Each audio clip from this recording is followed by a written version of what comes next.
Hey everybody, it's Thursday. Welcome to Daily Distinction. Really glad you are here. Thank you for being a part of this every day. I'm really, really appreciative of that. Thank you for making time here today to check in. I'm glad that you're here and invite you to share. Our numbers are getting better and I appreciate that. And really glad that you're a part of this. Bruce, you are first in. First in wins. Bruce, because of you being first in today, I want you to know that you are the recipient of a 2020 Mercedes-Benz windshield, wiper, blade, box, label. So congratulations. It's good. That's good grief. I haven't thought of that for years. That's an old thing we used to do on radio. 8 colors winner, and you win. Mercedes-Benz. Oh, thank you for being here. I really appreciate that. Yeah, Scott says, "Yay, Bruce, you're the big winner today. Congrats on that big label. You are." There you go, Kit. Number 2, just like Avis, but you try harder, my friend. I appreciate that. Hey, Brian, kicking butt, taking names on Thursday. Glad you're taking a break here. Just glad not to be Bruce, is what Charles says. There you go. Hey, the class is 79. I love it, Sonia. That's, by the way, I want to make sure everybody knows that is class of 79. Crothersville Tigers. There we go. Glad you were here as always, Sonia. Thanks so much. Hey, the reminder too that we got a couple big announcements this week, and I've been promoting that all week long. And the one we were supposed to make yesterday has been delayed, but it's a goodie and it's worth waiting on. It's about the podcast that I do. That we're now in the reruns of the second season, but we got a third season coming up. But we got something new as a part of that. So that's going to be the big announcement got coming up, and also. The registration has not opened yet, but we're expecting it any time now. So as soon as the cart, so to speak, is open, as soon as the gates are open, I'll post it here on Facebook about the Ultimate Business Summit, but please save the dates. It's August 13th and 14th. I really honestly think you're going to be blown away by what we got planned for you. It is virtual this year. So, man, we're hoping we have a lot of folks because, you know, I've talked to so many people that said, oh, I always wanted to do that. But, you know, the flights to Vegas and the hotel in Vegas and meals and everything. And so this year, virtually, and we've put together our best program. And I will reveal part of what we're talking about now for those of you that are watching. This is going to be our last Ultimate Business Summit. The three of us love each other and we're super close and we do great things together. We're going to continue to do things together, but we each have other directions that we're going. And we're still going to get together and go drink bourbon with each other, but we're just not going to do the Ultimate Business Summit anymore. If you've ever wanted to do it, this is the last chance. This is the last of the Ultimate Business Summit. So I will let you know when that goes live. Please be watching here. We'll have a big video to announce it. And some special packages that we're going to have. So I'm really, really excited about that. Hey, Charles. Well, I always want to start with good news. Tammy is still struggling a bit. So she's having a tough time, whether it is the flu or whatever it might be. We do not have the testing. And, you know, not political. I don't mean it that way at all. But holy cow. I mean, it's like you go take the test.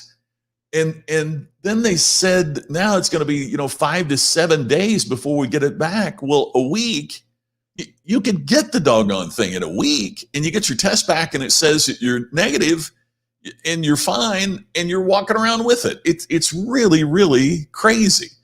So she's struggling right now in terms of just not feeling good, not run to the hospital, struggling, but it's. Every spouse feels this way. You wish you could just go in and wave a magic wand and make them better. Or sometimes you wish, gosh, I'd rather me be sick than you be sick.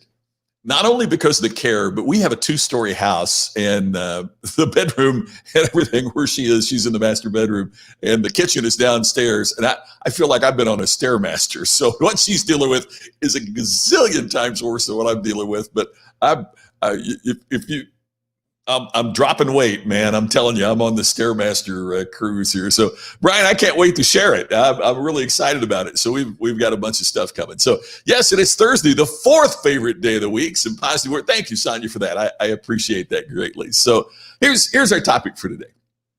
A few years back, I was giving a speech in the Kansas City area, and it was a big convention, but it was a convention center area. And so there was another big meeting going off on one side of the building, and our event was on the other side. Where I was speaking was on the other side of the building. And so I'm walking in with the CEO of the company that I was supposed to give the speech to, and there is a big banner on the other side of the convention center. And the banner had these words on it: sales cure everything. And the CEO and I stopped and we looked at the banner, and then we kind of looked at each other. And he said to me, "What do you think about that? Does sales really cure everything?" And that's the question I would pose to you. Does sales cure everything? I'll give you a moment to think about it, but I'll jump in here because of a short time frame and tell you what I said. I said it's one of the dumbest things I've ever seen in my life. I thought the banner was absolutely stupid. Sales does not cure everything, even if you're a salesperson. You want to know why I think that? Well, that's the topic here. We're going to bat around a little bit here on today's Daily Distinction. But I think it's really important for us to consider, because for so long, hey, I worked for a company that said that. When I was in charge of cash giving for my alma mater, Franklin College, I did that job. And that was part of what the president of the university said at that time. You know, donations cure everything, which in that field is sales, right? I mean, getting a donation is what, and so that was his mantra, was donations cure everything and sales cure everything. And I'm going to suggest to you that's one of the dumbest things I have heard. Bruce, you're right. It's almost like that thing, money leads to happiness, right? That money cures everything. Ken, great to see you. Glad you're here today, my friend. So here's what I want you to think about. If you're a sales professional, maybe even more importantly than the CEO, this is what you need to be thinking about. If you're not serving your customers well, does selling more cure that? Or does it create more dissatisfied customers? Should you maybe think about taking care of your current customers before you try to go out and get a bunch more who will also be just as equally dissatisfied? I mean, sales doesn't cure bad customer service. Sales gives more customers the opportunity to experience your awfulness, right?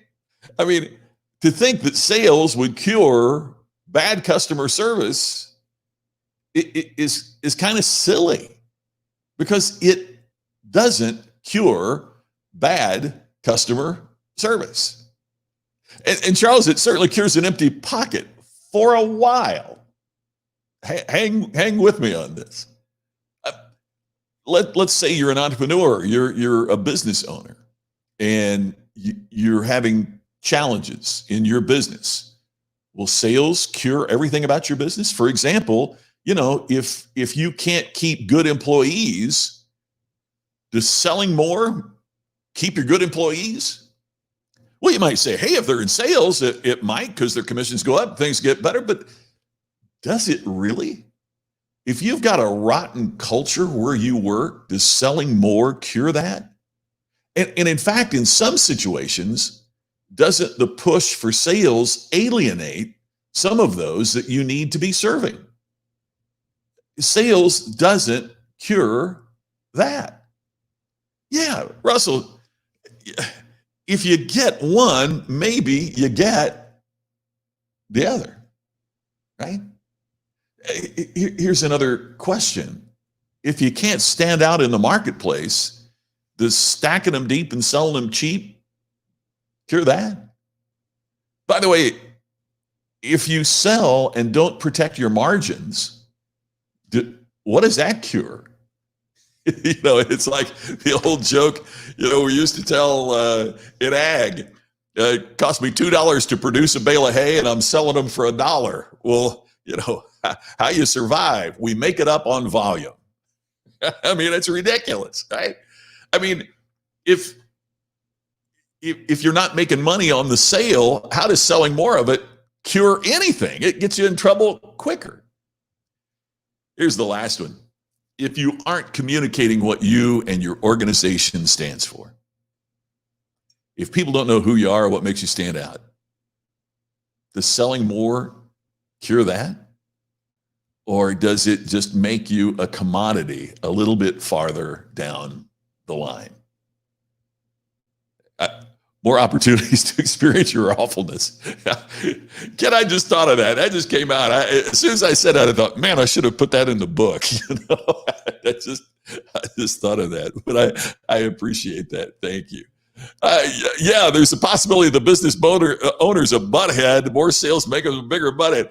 Ken, it reminds me of one of the great lines, I think, was when Jim Rohn said, money makes you more. It said money is the root of all evil. That's a misquote. It's the love of money. And if you talk to people who speak the original language it was written in, it's not just love. It's the passion. It's the greed for money. The word from the original language can be interpreted that way. It's the greed for money that is the root of all evil from ancient text. And Jim Rohn's line about it is money makes you more. If you're a butthead, like you said, and you get a lot of money, you're a bigger butthead. If you're kind and generous and you make a lot of money, you become a philanthropist. You build hospitals. You help important causes. So money makes you more. Yeah, money makes you more of what you already are. Give a jerk money and you get a tyrant. So money, Curtis, thanks. I appreciate that. And glad that you're here today from your part of the world. I always love seeing wherever you are. But money isn't always the answer. And because of that, then sales isn't always the answer. And I get pushback from salespeople going, yeah, but of course you gotta sell. We all know that. Sales perhaps extends everything. In other words, more sales might mean that you are able to make this month's note at the bank, but it just slows down the spiral. As you're going down the drain, it just slows it down. If you have problems in your business, selling more might extend, it puts you on life support a little longer, but it doesn't cure. It just extends. It doesn't cure. So what cures what ails you? What cures it? And as you can imagine, I'm kind of prejudiced about this, but I'm going to suggest to you that distinction is what takes organizations and individuals from the sidelines to the stars. Because the customers that you attract to your business are always going to be more valuable to your business than those that you've had to pursue. Have you ever noticed that? Man, I've seen that so many times in my business over the years. And I got a small business, but I work with the biggest corporations on earth. And the same is true with them. And that is by creating distinction in your own business, by standing out and being who you are and following those principles, you attract customers. They want to do business with you. And therefore they stick with you and they work with you and they deliver for you. But those customers, you have to knock on their door 50 dozen times and, they good grief, they spam you on LinkedIn. Who was it? I just lost it. A friend of mine posted, and Larry Wiggett and I played this game too, is you accept somebody on LinkedIn and then you count how long it is before they send you a spam sales call without any, knowledge of who you are, what you do or anything, right? So where's the loyalty there? Where's the engagement there? Why would you want to stay with that? If they've had to beat you into submission to get you to buy, what's the amount of loyalty and engagement that you're going to have as a part of that. Yeah, can we? Yeah, we do. Yeah, you're absolutely right. Curtis, you're on a historic Route 66 in New Mexico. Oh my goodness. My brother-in-law, Tammy's brother, lived and worked in Albuquerque for many, many years. And man, that is I've been on YouTube, and it's so funny. I've watched some of the. If you go on YouTube, they've got some of the reruns of the old television show in black and white, Route 66.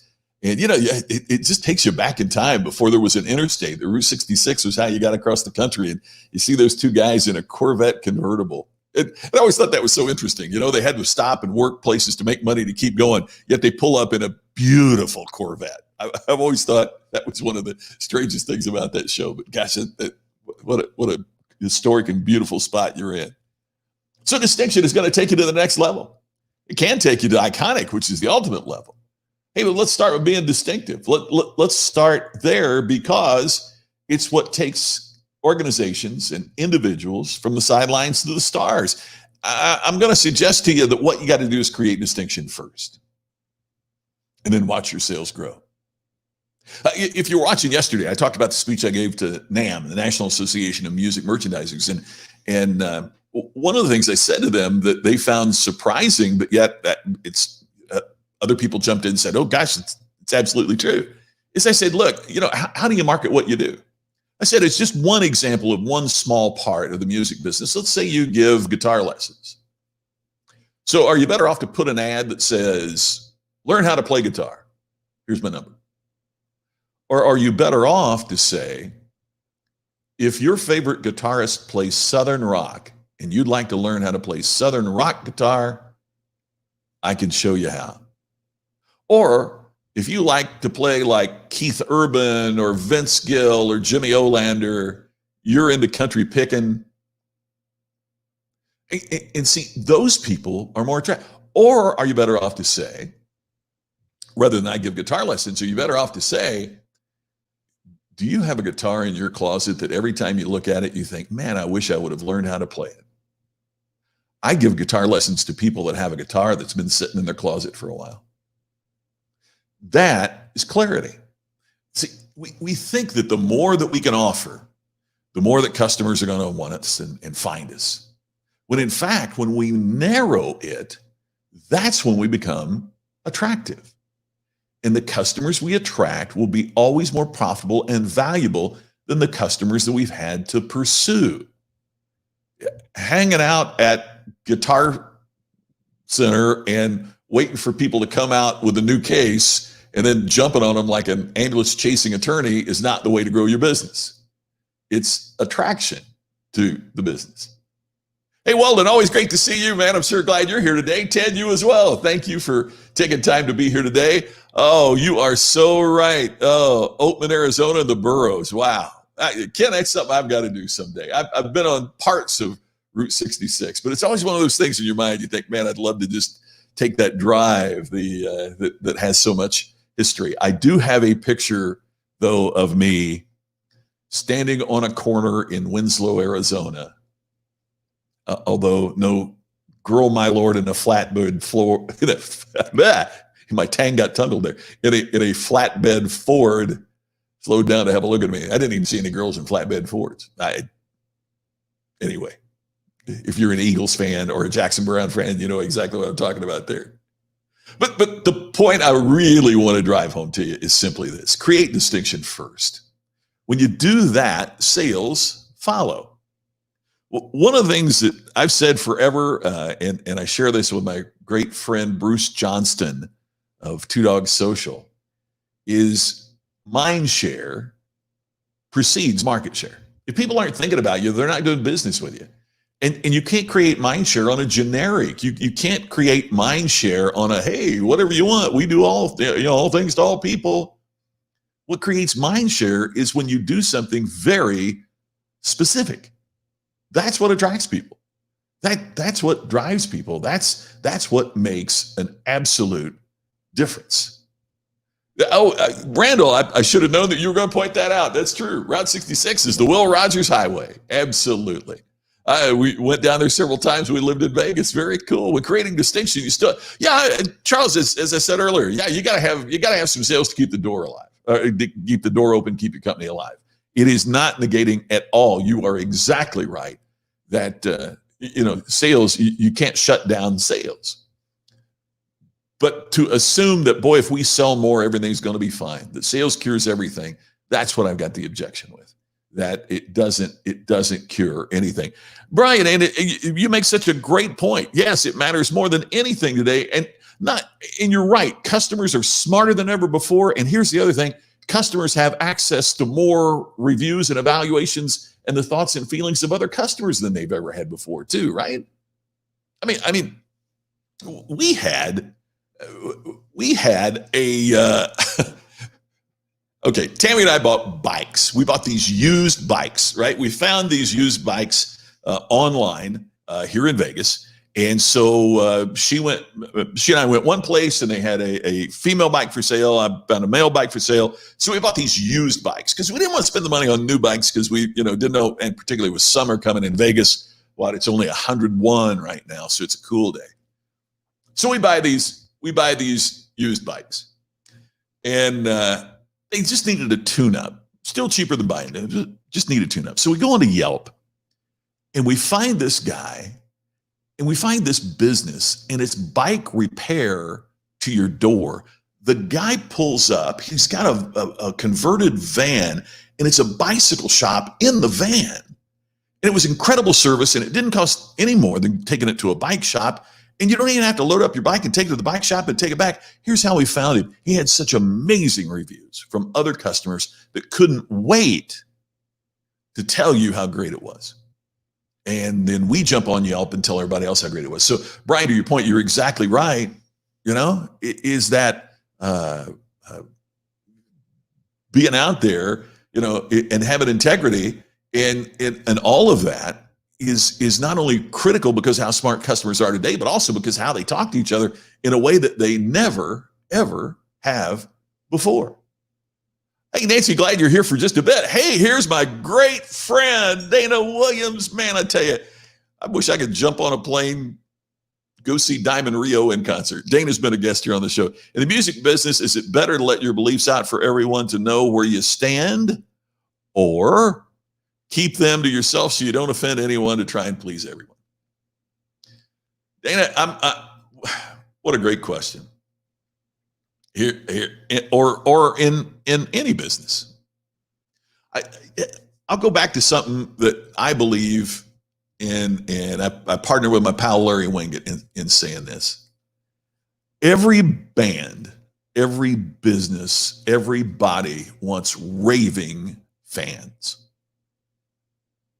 You want it for your store, you want it for the band, every business, everybody wants it. But here's what most don't realize. To be strong enough to create raving fans, you have to be willing to accept you're also going to create raving enemies. And most aren't willing to do that because if people are so passionate about it and about what you do that they love you, at the same time, there's going to be those that can't stand it. We see that in everything. I mean, man, Dana, you've known me forever. I mean, even before they were what they are now, I was carrying around an Apple computer and you and I used to joke about that, right? Apple had raving fans and they also had raving enemies. It's those that are in the middle that have such difficulty because they don't inspire any. I mean, I was. Oh, I can't believe I'm. So I was just doing a little bike ride myself here a little bit earlier. I've got to keep it. And Florida Georgia Line came on in the headphones. I would rather hear cats screech than listen to Florida Georgia Line. I cannot stand them. And yet I know when they don't have coronavirus going on, they fill arenas. They have passionate fans. There you go. There you go. Now, if they sounded like everybody else and did like everybody else, they wouldn't have either side, right? Dana, I remember you and me standing with Rascal Flatts here in Vegas. And I know people that absolutely cannot stand them. And then, as you know, they have, look at you guys. I mean, you win the question of the day. I mean, and Kit has it right here. Trying to please everybody is the best way to please almost nobody. And I think part of this gets into, do you wear it on your sleeve and try to drive it down everybody's throat? Because nobody wants that. But if it's clear about who you are and what you stand for, then you attract raving fans. See, for example, Ken, you disagree with that? Man, I'm telling you, there's at least one song. I'm telling you, they are. Anyway, but you get the point, right? They don't need me to like them, because for their audience, they're killing it, right? They don't. I'm not their target market. They don't need me. Matter of fact, they're probably better off if they don't have me. That's part of it. Now, again, we don't need to jam it down anybody's throat. That's where we even turn off those who would be predisposed to like us. But when we stand for something and when we're clear about it, that's it. Hey, here's my old friend Roger Folks. I take that back. My longtime friend, Roger Folks, who absolutely nails it, Roger. Roger's one of my real inspirations. Roger was state FFA president when I was a FFA member in the Crothersville chapter, and looked up and tried to follow in Roger's footsteps. And he has done so incredibly well for so many years. And you're exactly right, Roger. Word of mouth is the world's best advertising. You can't beat it. Brian, you got it right. Do you win the sale now or lose the relationship forever? And there are so many people that are trying to just win that sale now, and relationship be damned. They just want to win it now. And that doesn't work. Exactly right, Ken. If you don't have haters, you're not doing enough. And Ken, that is why we don't want to hear you right now. Oh man. So let's review what we talked about today. The saying is sales cures everything, but does it? I don't think so. If you're not serving your customers well, selling more doesn't cure that. If you can't keep good employees, selling more doesn't cure that. If you're not standing out in the marketplace, selling more doesn't cure that. If you're not communicating what you and your organization stands for, just having more sales doesn't cure that. All it does is mean you circle the drain a little bit more slowly. What cures your organization? I think it's distinction. It's what takes you from the sidelines to the stars. When you stand out, sales will grow. So, hey, at least we agree on that, friend. Got to put the plug in too for the Ken and Glenn show with a guy named Scott every Sunday at 8 o'clock Eastern. Hey, Dana, great seeing you, my friend. I miss you, pal. I can't wait for this thing to be over. I need to go to a great Diamond Rio show. And I want to thank everybody for joining in today. This is always my favorite half hour of the day. Thank you for your kind wishes for Tammy as well. I appreciate that so much, and that helps too. So thanks for the good vibes. Thanks for being here. Thanks for being a part of this, and appreciate it, pal. All right, we'll do it. And hey to Deanna as well. Thanks, Nancy. Glad that you're here. Thank you very much. And everybody, I'll look forward to talking to you again tomorrow. Same time for the next edition and special announcements. I promise we're going to have something on Ultimate Business Summit coming tomorrow. I look forward to talking to you tomorrow on the next Daily Distinction.